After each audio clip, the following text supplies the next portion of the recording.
Hello everyone, today we will introduce the addition of third-party voice services, Amazon Echo Speaker with the tuya Smart app. At present, our curtain motor has been connected to the network and can be controlled by the tuya Smart app. Let's first open the tuya Smart app.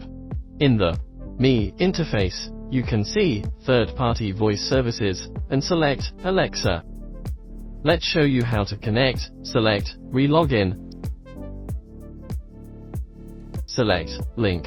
At this time, Alexa will respond by issuing a voice prompt indicating that the motor has been connected. I found curtain from the tuya Smart skill. To control it, say, turn on curtain. Now we open the Alexa app. In the Devices interface, click on All Devices and refresh to see Smart Curtains displayed in our new device. It means that we can control our curtain motor through the Amazon Echo speaker.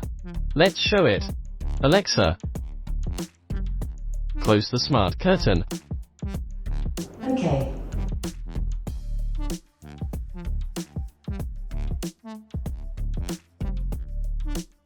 Alexa, open the smart curtain. Okay.